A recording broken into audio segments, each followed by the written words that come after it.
Hello, and welcome to the Creative Mindset Podcast. My name is Isolde Trachtenberg, and I am thrilled to welcome you. This show is about vision and tactics. We will discover practical techniques to develop your vision of your creativity. We'll also discuss techniques to find the mental and emotional space, as well as the inspiration to create. And then we'll explore what it takes to spread the word about your creation so you can live your best and most creative life.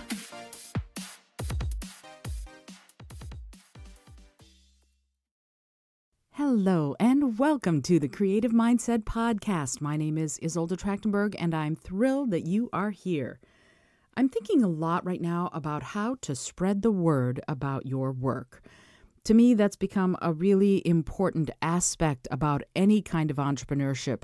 If people don't know what you're doing, then you're going to sit at home alone a lot, right? So if you want to spread the word about your work, you want to perhaps pitch your work to podcasts or radio shows, if you want to knock those interviews out of the park, listen to this episode because I'm going to have all sorts of tips and tricks for you to use the next time you're being interviewed. Because if you're a creative and you want to spread the word about your work, if you're promoting a new product or project, you're probably going to want to seek out those interviews, or a podcaster might reach out to you.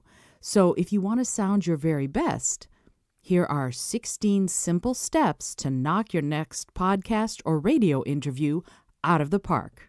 Recently, I was honored to be a guest on the A Sustainable Mind podcast hosted by Marjorie Alexander. The show is about how to live sustainably and how to practice conservation awareness. Marjorie invited me to be on the show because of the environmental education work I do with schools as the Earth Lady. So it's a little different than my usual gig. Normally, if it's a podcast situation, I'm the one asking the questions, and there's a ton to prepare when you're doing that. However, if you're going to be a guest, you'll have to prepare differently. Listen on for 16 tips on what to do to get, quote, camera ready, unquote, to be on a podcast, radio show, or a different kind of audio interview. So let's define the term camera ready. Camera ready was used in pre-digital publishing days to mean that a piece of printed material was ready to go to press. It was edited and ready to be photographed and turned into printing plates.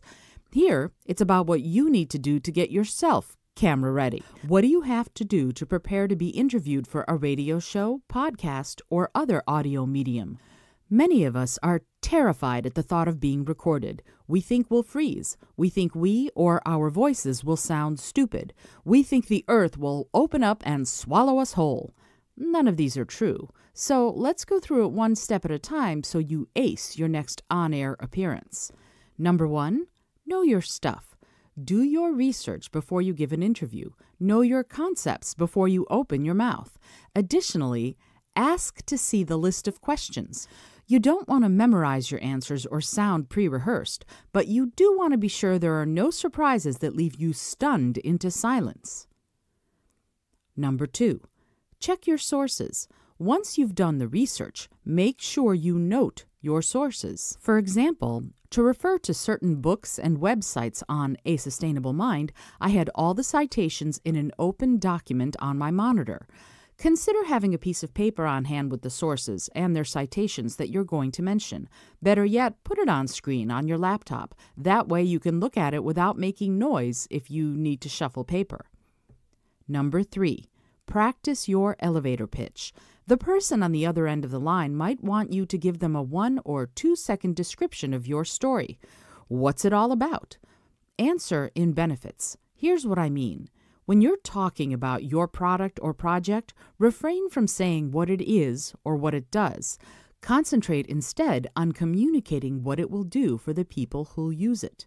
For example, if I were going to be talking about my voiceover services, since that's one of the things I do, I wouldn't just say that I have a nice voice or that I have good nuance. I would say that my voiceover would be effective in bringing across the message that this company wants to have brought across, right? So I would find out what message the company's focusing on, and then I would tailor my pitch, my elevator pitch, my description to that benefit, to whatever it is that I think I can do for the company, as long as it's aligned with what the company wants to do for itself. Then I bring that message across in that 1 or 2 sentence elevator pitch. Number 4, get enough sleep the night before. If you're tired, you'll be more likely to say something that's incorrect, or at least that doesn't highlight your ideas in the best way possible. On the other hand, if you're well rested, you'll be less nervous, less reactive, and calmer as you talk. And have water on hand. It will help you stay hydrated, avoid dry mouth, and take care of any raspiness or frogs in your throat. Number 5, warm up your speaking muscles. You'd never run a marathon without first warming up, and the same has to go for speaking. Here's a link to a quick warm-up you can do before you do any sort of speaking event. Go to https://izoldat.com, that's izoldat.com/warmup. We don't tend to think about it in this way, but when you speak, your body is your instrument, and that means you have to take good care of it before, during, and after any sort of speaking engagement.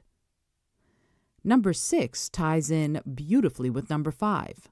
It's simply breathe. Take 3 deep breaths before you get on with the interviewer. If you know your meeting is at 11 o'clock, at 10:45, stop what you're doing, go for a walk, and breathe. Breathe in for 4 steps, hold your breath for 4 steps, and breathe out for 4. Do that for a few minutes, and you'll be amazed at how calm and safe you'll feel. The breathe tip also works while you're doing the interview. When the interviewer asks you a question, take a breath before answering. No one ever said you have to answer right away. Take a second and breathe. Things will go better, I promise. Also, here's a proper breathing tutorial. If you want to know more about how to deepen your breath, go to https://izoldat.com/proper breathing. It will help you stay calm and release any nervousness before your interview. Number 7, collect your thoughts. This continues from number 6. Take time to formulate your answer. I'm not saying you should take 5 minutes, but a few seconds so you say things the way you mean to say them? Sure. Don't rush, and you'll be more effective and engaging. Number 8, be authentic. Answer the questions from the depths of your heart, honestly. If you do, audiences will respond to you better. They will perceive your honest and open intentions and will respond accordingly. Nothing beats that authentic connection. It inspires people and it helps them see who you really are. If you take the time to give answers that come from your heart, that's exactly what you'll give them and exactly what they'll receive. Number 9, answer questions using mirroring. Often the interviewer will air snippets of what you said. Give them a little bit of the previous question as part of your answer. You do that by repeating the last 3 or 4 words of their question.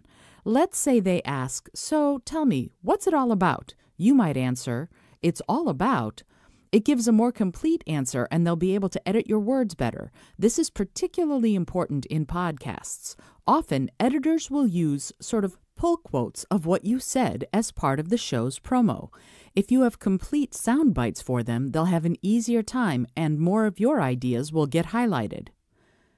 Number 10, have a good closing statement. Leave your audience inspired, moved, and excited about your topic. So, find out what the last question will be. Then, prepare an enticing closing statement.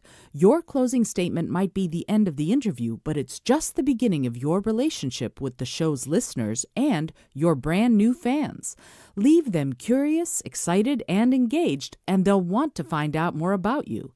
If you don't know the last question, listen for the rise in volume or pitch of the interviewer's voice. That will indicate they're winding the interview up. If you've figured out your closing statement, bring your answer around to it, no matter what question they ask. That way, your message will be the last thing that will stick in the minds of the listeners. Number 11, Speak clearly. You can be as eloquent as Maya Angelou, but if you aren't enunciating your words, if you're mumbling, your words and your message will be garbled. Be concise, clear, and straightforward. And that means, by the way, that you can absolutely speak more slowly than you otherwise might. Number 12, deal with your and you know or other vocal placeholders. We all have them. When you're thinking of something to say but you want to keep the words going, you'll often fall back on the dreaded You might be saying it and not realize you're doing it. To avoid the fallback, try this exercise. Think a few words ahead of what you're trying to say. Take a second and pause. Then frame your comment or answer in your head, and once you have it firmly in your mind, open your mouth and speak. It will make things easier on you and will give you relief from the vocal placeholders that pepper so many people's language.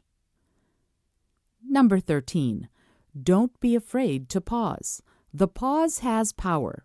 Unleash it to your advantage. You don't have to speak immediately on being asked to comment or answer a question. Take a second and collect your thoughts. Keep them on the edge of their seats. Number 14. Have your headshot as a good quality JPEG ready to send. If you have a product or logo, have images of those on hand as well. The host will probably want to put those on the show notes page of the podcast episode. You can ask the interviewers for their specs ahead of time. Number 15.